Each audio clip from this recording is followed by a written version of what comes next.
Sobre el caso Centurión vamos a hacerle un par de preguntas a Miguel Ponce. Ustedes saben, él estuvo trabajando en el área de la Subsecretaría de Industria y Comercio. Yo recuerdo haber hablado con Miguel en distintas oportunidades cuando teníamos que ver qué pasaba con las declaraciones juradas, con las importaciones. ¿Qué tal, Ponce? Buen día. Bienvenido aquí a la radio, al programa de Doman. Soy Silvina Brandimarte. ¿Cómo va? ¿Cómo te va, Silvina? Alegría volver a hablar contigo. Lástima, a lo mejor, la gravedad del tema, ¿no es cierto? Sí, grave. A ver, Miguel, nos pasa a todos los periodistas, a ustedes los empresarios, a la gente que trabaja en la aduana, que cada vez que preguntamos informalmente, pero che, ¿es cierto lo que se dice en la aduana que es, a ver, un territorio donde hay mafias, donde la delincuencia está a la orden del día? Que siempre está esa pregunta rondando y que la respuesta es como... pero esto te lo digo en off the record, etcétera, etcétera. Sí. ¿Tan complicado es ese mundo que se tiene allí en la aduana, en el puerto? Como en todos lados, siempre las generalizaciones traen injusticias, pero en este momento que yo diría todo el ambiente del comercio exterior, léase los empresarios, los industriales que quieran traer sus insumos, las pymes que necesitan traer un bien de capital, los despachantes de aduanas, la gente que trabaja en aduana, todo el mundo está bajo sospecha. La pregunta es de manera injusta, ¿no es cierto? Víctimas y victimarios. Por eso es importante aquí deslindar responsabilidades, y yo desde el mismo momento en que se conoció aquel martes pasado, casi una semana, la denuncia por esta operatoria que habría fugado 14.500 millones de dólares, digo, para dimensionar, es 4 veces el impacto de la operación del dólar a futuro, esta que involucra a la expresidenta de la Nación, digo para que tengamos en claro, es muy importante, es el mayor escándalo en el ámbito del comercio exterior que haya atravesado el país. Nunca se habló de estos montos. Entonces yo vengo exigiendo desde el mismo miércoles, cuando ya trascendió más explícitamente la noticia, vengo pidiendo que den el listado tanto de los empresarios como de los bancos intervinientes. ¿Por qué? Porque en cada banco debe haber todavía una carpeta abierta que no se ha cerrado, pese a que tanto el Banco Central como la UIF, ¿no es cierto?, la Unidad de Investigaciones Fiscales, debería haber intimado para ver qué había ocurrido con esa mercadería que no se trajo. O sea, se entregaron dólares a valor oficial por estos montos y no hay una contrapartida de que el bien que se dijo que se iba a importar haya llegado al país, o que no haya llegado en su totalidad. Quiero decir, vos podías pedir una de Jai, por ejemplo, por $300.000 y traer por 50.000 y estar faltando los otros 250.000. ¿Se entiende?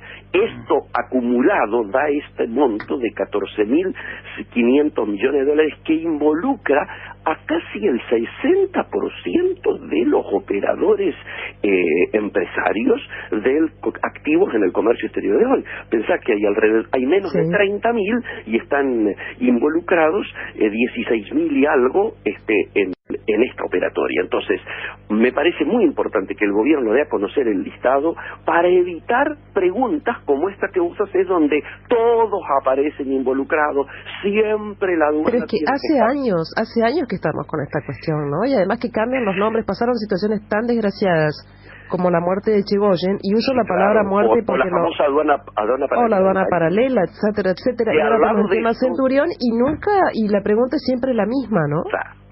Bueno, acá también tiene que ver con, yo diría, el calibre de las designaciones. La génesis de la designación de Gómez Centurión es muy particular.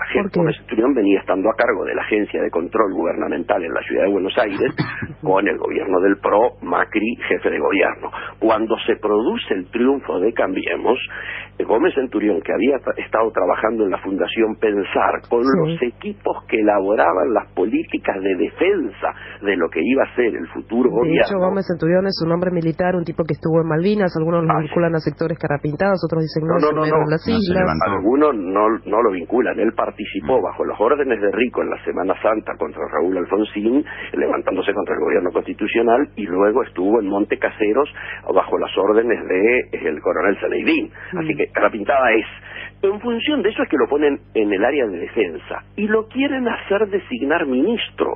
Allí el radicalismo, socio de Cambiemos, le recuerda a Macri que este no es el gobierno del PRO, sino que es el gobierno de Cambiemos y que por lo tanto es intolerable para la Unión Cívica Radical permanecer en una alianza donde se vaya a nombrar un ministro de defensa carapintada, que se hubiera levantado contra la democracia y contra Raúl Alfonsín. Por eso es que inclusive, fíjate, el Ministerio de Defensa termina en manos de un radical. Sí, claro. Bueno, entonces como premio consuelo se lo manda a Aduana. Contra la opinión de quien iba a ser su jefe, Abad se oponía a la designación.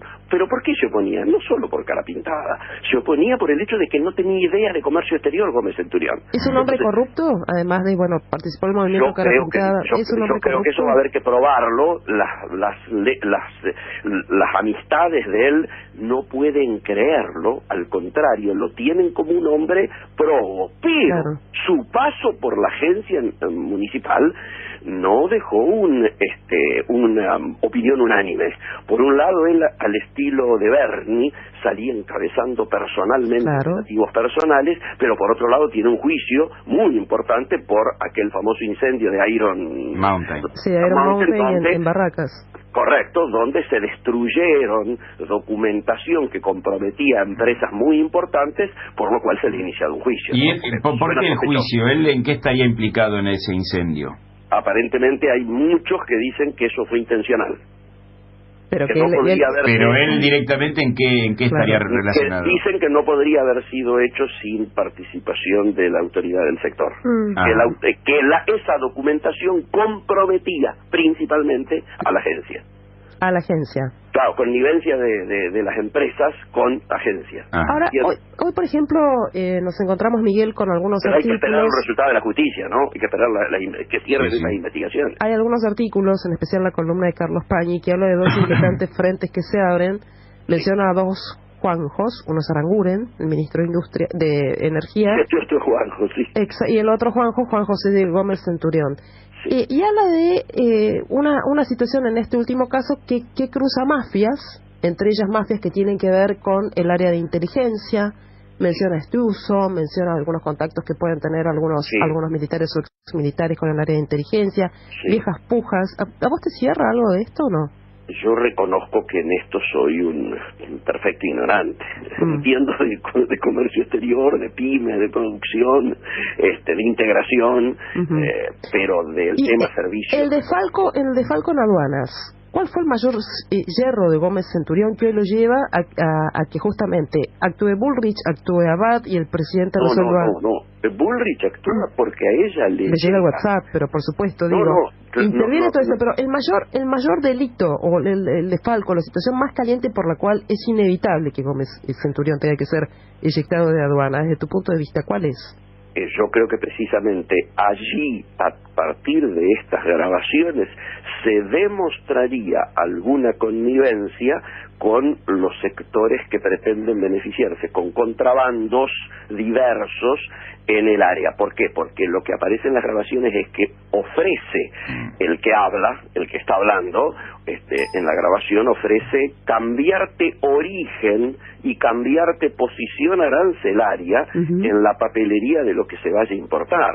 Y esto, vos sabés que cambiar origen y cambiar posición arancelaria implica facilitar o no caer dentro de una operatoria contemplada por la OMC que se está aplicando, que es caer bajo licencias no automáticas o entrar directamente con licencias automáticas. Pero esto podría tener que ver también, por ejemplo, con otro tipo de situaciones, hacer la vista gorda no solo al contrabando, sino, por ejemplo, a lo que puede ocurrir con el tráfico de sustancias, por decir, no denunciar maniobras que puedan que ver con lavado de dinero.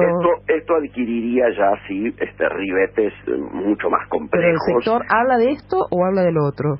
No, en el sector se habla más de en el sector hay un shock, se vive el estado de shock. Se miró como, diríamos, error la designación de él y se mira con acierto su separación, pero es nadie quiere hacer lecturas conspirativas de la historia, pero suena extraño que a menos de una semana de haber hecho la mega denuncia por estos 14.500 millones de dólares, salga eyectado como salió, ¿no es cierto? Igualmente ha traído tranquilidad al sector la designación de Zabal Jáuregui, que es el que ha quedado a cargo, que es un hombre que estuvo castigado, yo diría separado de la aduana en la época de Echegaray, un hombre de casi 30 años de carrera, que siempre estuvo en el área de capacitación, al que se lo considera un técnico muy responsable y que hasta ahora, antes de esta designación, había sido subdirector de operaciones aduaneras metropolitanas. Claro, bueno, o sea, ahora hay alguien que sabe. Si lo conoce Abad, que es un hombre que conoce como poco toda la cuestión de AFIP aquí en la Argentina, y si le da el aval justamente a Abad es porque, bueno, es un hombre... Por supuesto. Tengamos en claro, te doy como ejemplo, yo estuve en el último coloquio de idea en Mar del Plata, antes de las elecciones pasadas, obviamente estuvo presente Abad, y el vox populi era que ganara Scioli, ganara Massa o ganara Macri, el hombre que iba a estar a cargo de AFIP era Abad. Así que el nivel de respeto que tiene Abad en el área, no solo impositiva, sino también en el tema del comercio exterior, es unánime. Así que para mí es garantía de, si Abad lo ha designado a esta persona, que esto empiece a encaminarse para conocerse la verdad. Por eso reitero mi exigencia de que se conozca el listado de empresas involucradas y bancos involucrados, precisamente para que no sigan pagando pecadores, o mejor dicho, inocentes por pecadores, ¿no? Claro, bueno, eso es interesante. Pero dice que cuando hay investigar delitos que tienen que ver con coimas, nos pasa muchas veces, y es lógico, ¿no?, que si los fiscales trabajan con una hipótesis de desde el Estado se corrompía al sector privado, vayan por este lado. Pero la verdad que el sector privado, no siempre lo público, el sector privado también tiene por allí unas cuentas pendientes, ¿no? Pero claro, cuando se conocieron estas denuncias, básicamente se puso el acento en los funcionarios involucrados, las áreas de funcionamiento del Estado que habrían estado involucradas. Yo estoy diciendo desde ya que eso hay que conocerlo, pero también hay que conocer el otro lado del mostrador. Esto no se pudo haber hecho sin la connivencia de las empresas ni de los bancos. Quiero cerrar esta nota, pero hablando de una cuestión muy práctica, nosotros que seguimos temas de economía, nos gusta mucho ver algunos indicadores y toda esta cuestión. Viste que en el sector de la producción, el sector industrial viene con un retroceso demasiado peligroso desde mi punto de vista, ¿no? Sí, claro. El sector financiero va bien, es interesante, pero si el sector de la producción viene descalzo, el panorama nunca termina de ser bueno. Además, o sea, que recién estábamos hablando de que los privados también tienen que dar respuestas en la justicia si se corrompen. Pero yendo a lo estrictamente técnico, y mucho tiene que ver el tema del trabajo en todo esto, del crecimiento y del desarrollo. Consultás a sectores de la industria que te dicen, estamos mal porque se está importando de manera indiscriminada. Y hay otros que te dicen, ¿sabes qué? Todavía me resulta un poco difícil conseguir algunos insumos para terminar de definir mi producción. ¿En qué andamos? ¿Es tan grave el nivel de importaciones en este momento? A ver, primero hay un tema fáctico por el cual no lo podría hacer. Te digo por qué. La matriz importadora de Argentina es esencialmente productiva. ¿Qué te estoy diciendo? Arriba del 80 y alrededor del 85% de lo que se importan son insumos, partes y piezas, bienes de capital destinados a la industria, el campo, la producción en general y la infraestructura de servicios públicos y privados. O sea, que producto final entra menos del 15%. Primer asunto. Segundo asunto, el 80% de eso que se importa, lo importan empresas exportadoras, lo cual es bastante, yo diría, común en países que se dedican a tratar de integrar cadenas de valor, ¿no es cierto? Entonces, es imposible que esto exista. Que haya habido porosidades en la administración del comercio exterior, particularmente en aquellos sectores mano de obra intensivo que se denominan sensibles, léase juguetes, calzado y textiles, es muy posible que origine la queja lógica del sector, particularmente mis amigos de la Fundación Proteger, que involucran a toda la cadena de valor. Ahora, ¿qué es lo que está atrás? Porque esto es muy importante. Está atrás el debate sobre el grado de apertura de la economía. Y esto tiene que ver con ¿qué? como decíamos cuando estábamos en la universidad, a ver quién maneja la batuta. ¿Por qué? Porque se ha lanzado el mayor programa de inversiones públicas, 100.000 millones de dólares, que recuerde la historia argentina, y el debate es, ¿qué va a pasar con los insumos en ese programa? ¿Quién va a ser el que provea mayoritariamente los insumos en ese plan de obras? ¿O va a ocurrir como ocurría con el swap chino, donde para que te enviaran el dinero vos tenías que contratar las empresas chinas, traer los insumos chinos y hasta a veces la mano de obra china en el país? No se quiere que ocurra esto. Por eso se está volviendo a hablar del remanido, diríamos, la ley que nunca se aplicó en su integralidad, la famosa ley de compra nacional. El ejemplo más claro es el que tuvimos, el tironeo que tuvimos con Bueno, pero en la práctica, más allá de toda esta cuestión, sí. Por ejemplo, viste gente que te dice, sí, pero importan cosas que no se necesitan, viene ropa importada, viene té importado, cosas que no se necesitan. ¿Están así o no? Yo creo que no es así, pero ha habido temas puntuales, como el descubrimiento de los contenedores huérfanos, 5.000, que se efectuaron hace 2 meses, donde cuando se abrieron esos contenedores, se llegó a encontrar textiles que venían inclusive con la etiqueta Industria Argentina. Ah, bueno. Pero eso es una maniobra de otro tipo, ¿no? Sin duda que es de otro tipo, pero esto tiene que ser tenido en cuenta cuando se habla de que un sector como el textil es el que se queja y es el que ha estado aparentemente fuertemente afectado, ¿no? Bien. Miguel Ponce, muchísimas gracias. Él es especialista en comercio internacional, bueno, todas las cuestiones que tienen que ver allí con importación, exportación, conoce muy bien el movimiento en aduanas, el caso Centurión y allí a la economía real, ¿no? A la que pasa cuando vos tenés que definir qué querés, qué tipo de modelo querés.